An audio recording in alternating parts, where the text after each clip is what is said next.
Emily's envy. Emily always aimed to be at the top. She just had to be number one. There was only one problem. Her sister Heather. Heather had it all. She was pretty, smart, athletic, and by far the most popular girl in school. To top it all off, she did it without even trying. Emily herself was pretty and smart too. But Heather was on a whole different level. She always outshined her sister. I got to know the two of them when I was in second grade.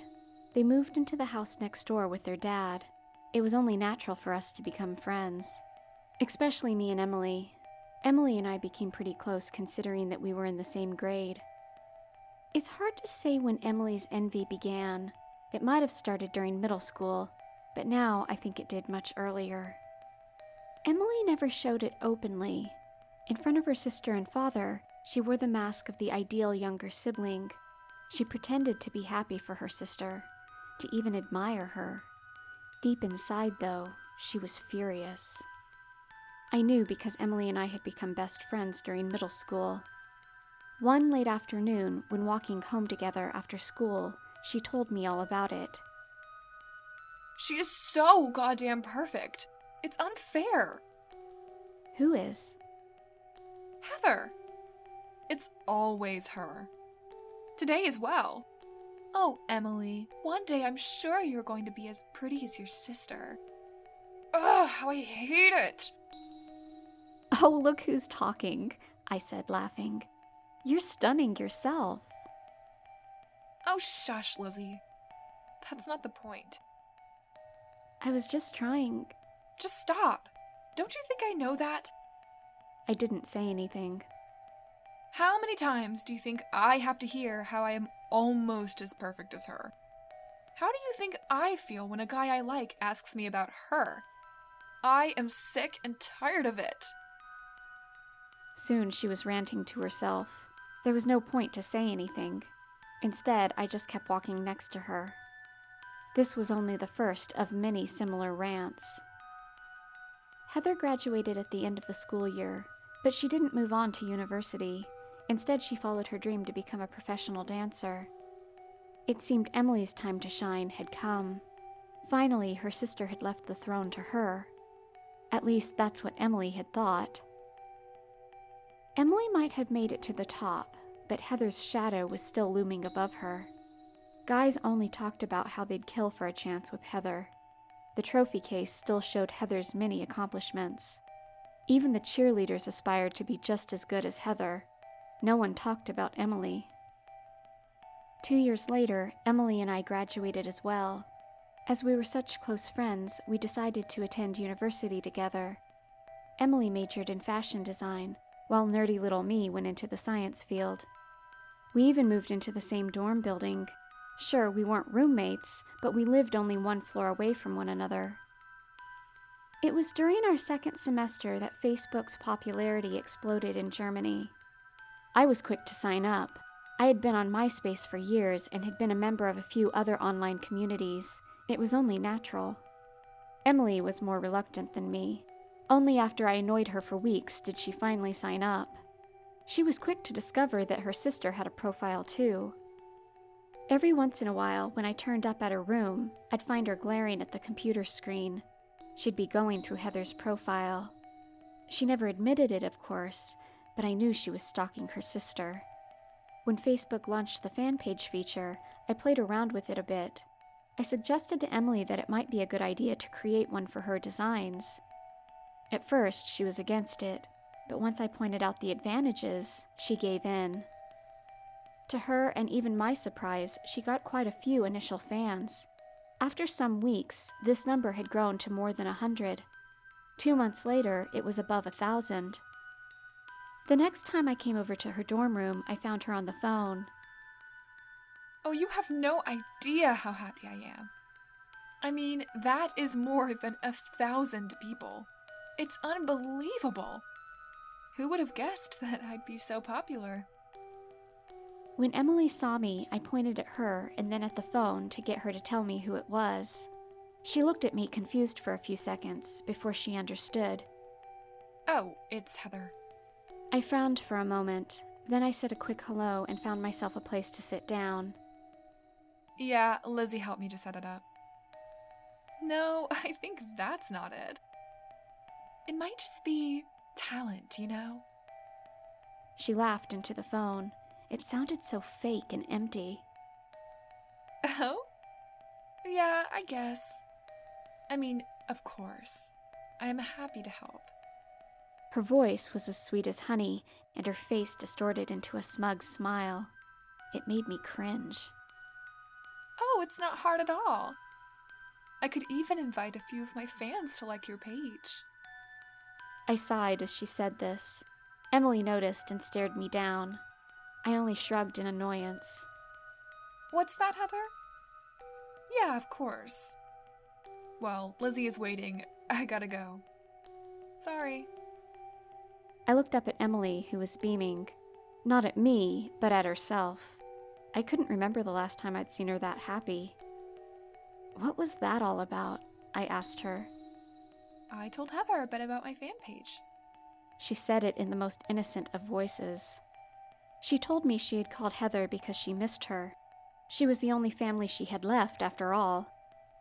The topic of the fan page came up by sheer accident. Once it was out, though, Emily had to tell her sister all about it. I had to offer her some help, you know? I nodded. I knew what this was about. For the first time, it was Emily who was more successful. She'd mentioned it a few times. Now, she was the popular one, and Heather could use her help. I could see how she relished the feeling. Every time Heather called, Emily was in a state of bliss. She'd answer the phone in the same sweet voice as before. It didn't matter where Emily was or what she was doing. We were at the bar, she'd rush off to the toilet. We were in the study hall, she'd leave for half an hour. Even when the two of us were having a movie night or hanging out with friends, she'd always rush off to answer the phone.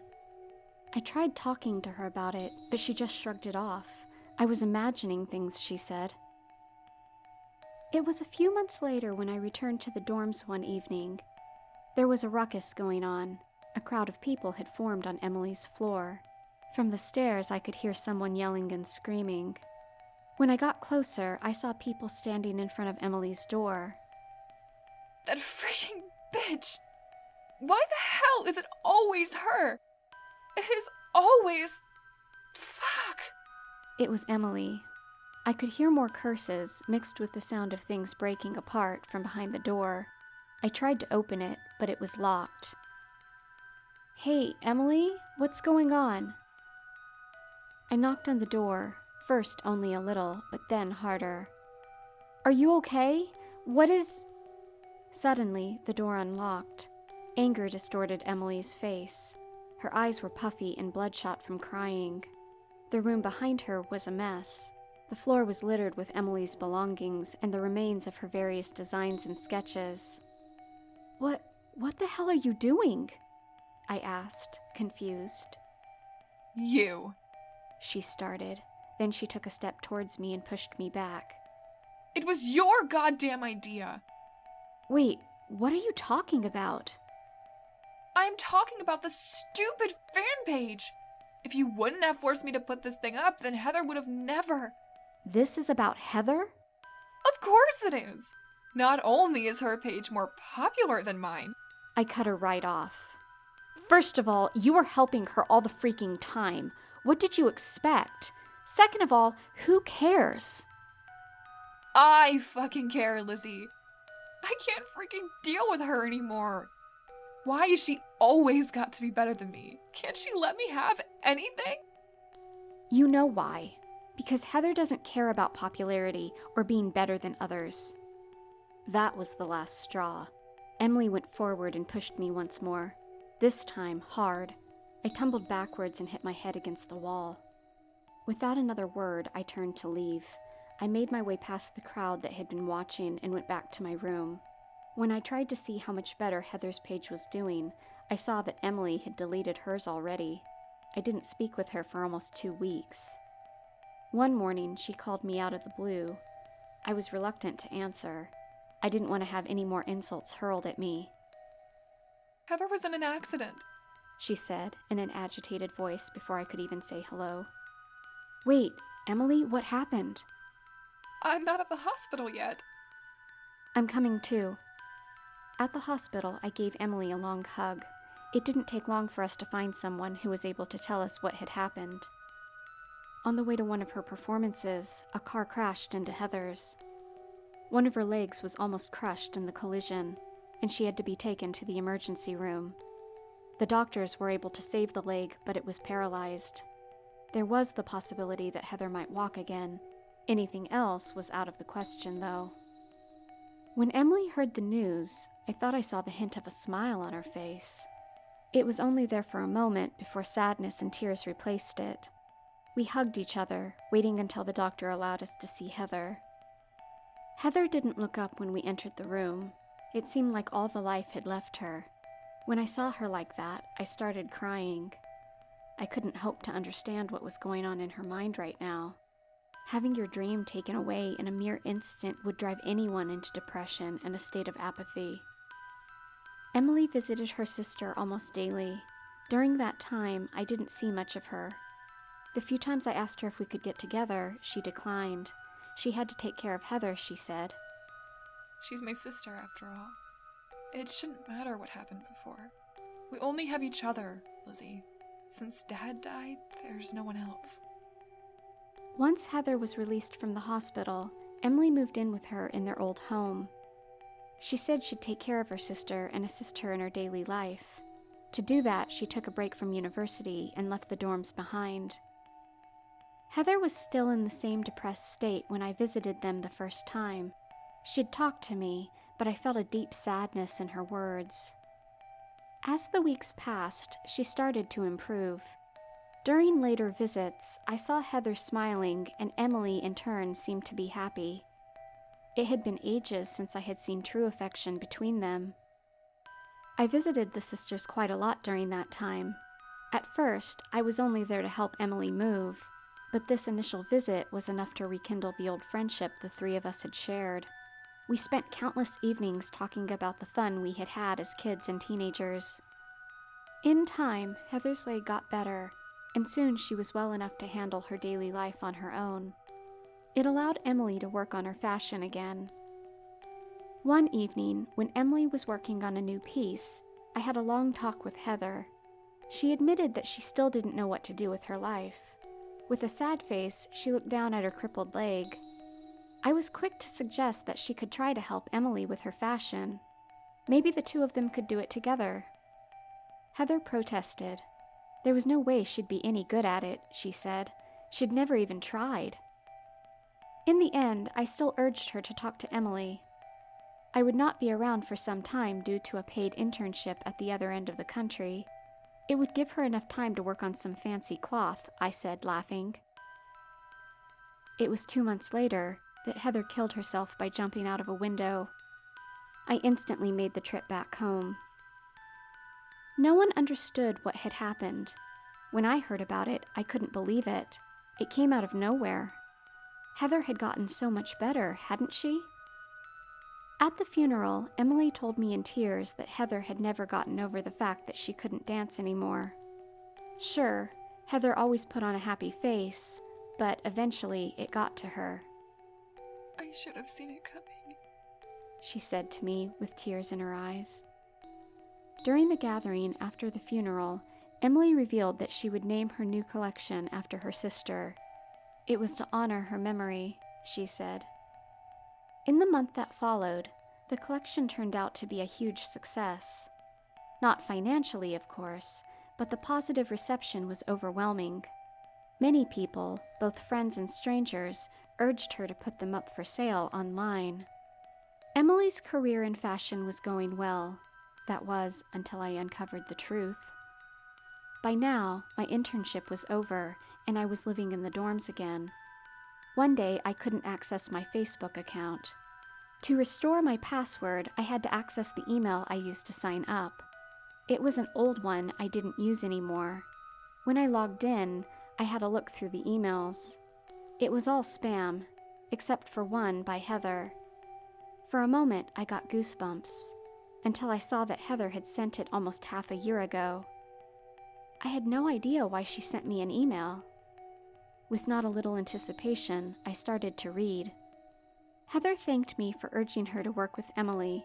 At first, she was happy to support Emily here and there, but soon she enjoyed it a lot herself. In the next paragraph, Heather said she had started to work on a few pieces of her own. She couldn't wait to show Emily, she wrote. But before that, she wanted a second opinion.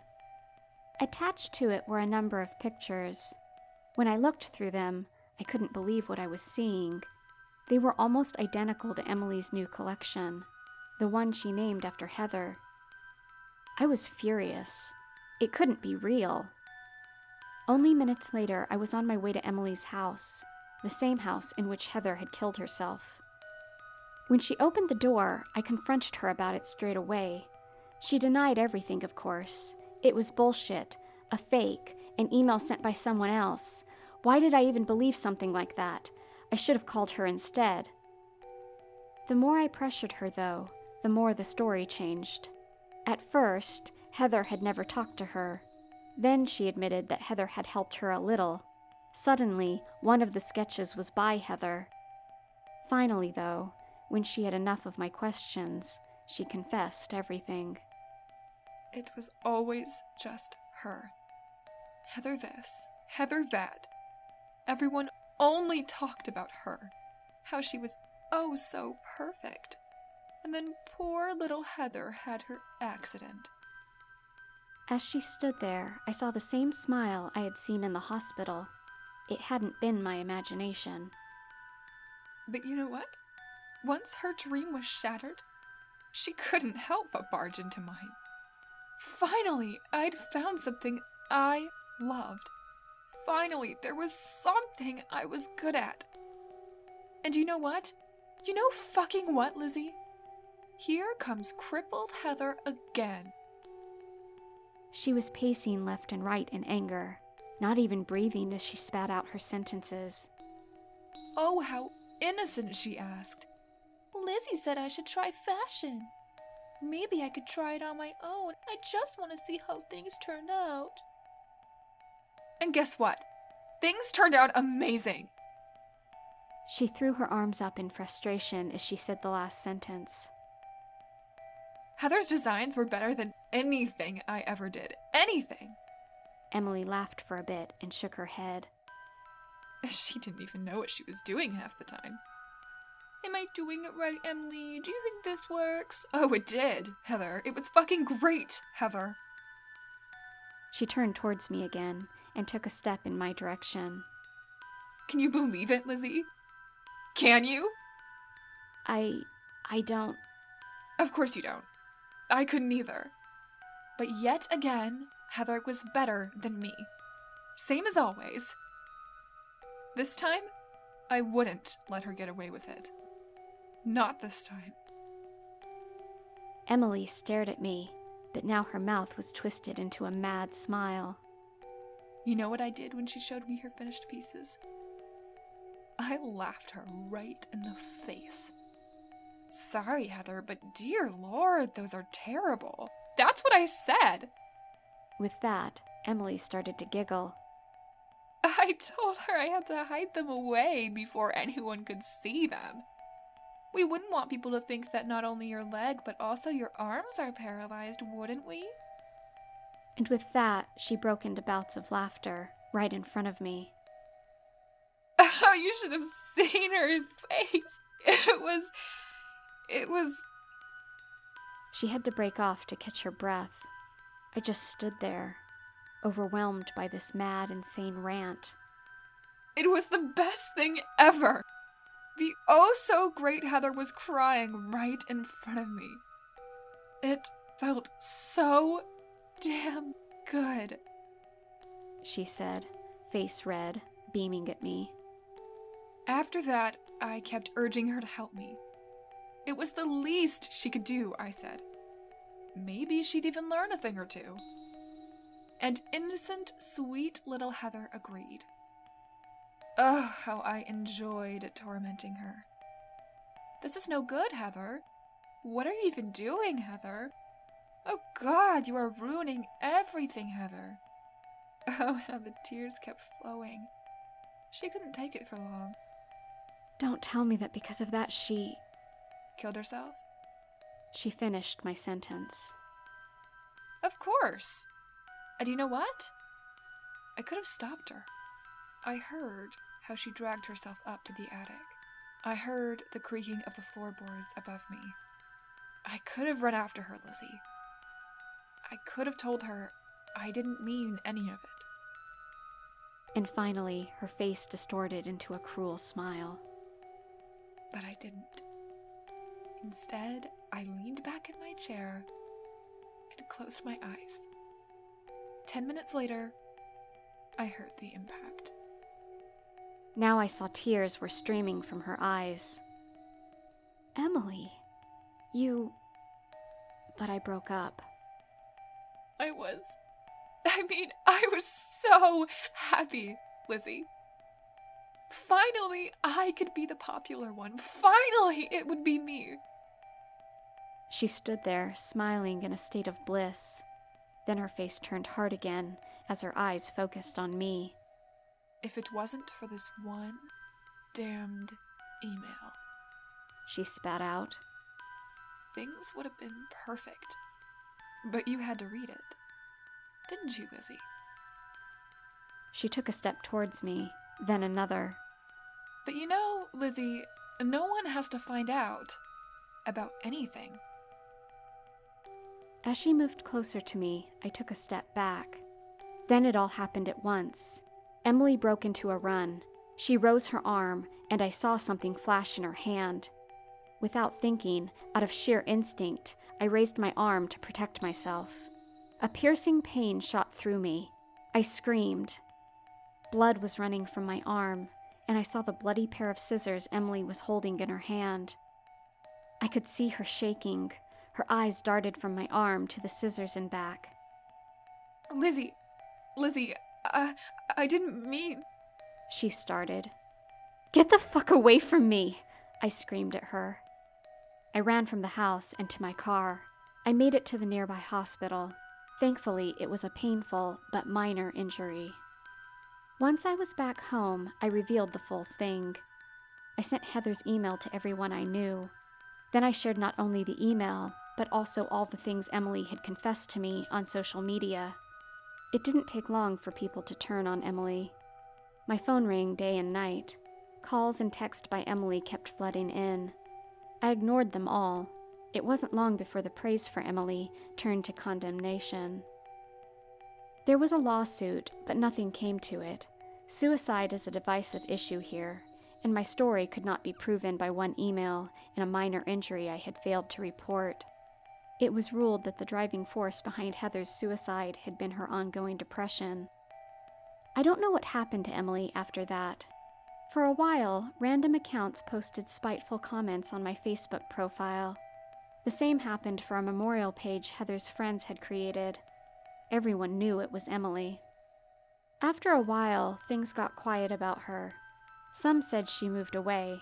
Others said her guilt finally got the better of her, and she followed her sister into an early grave. If she is alive, I am sure her envy still torments her. Even now.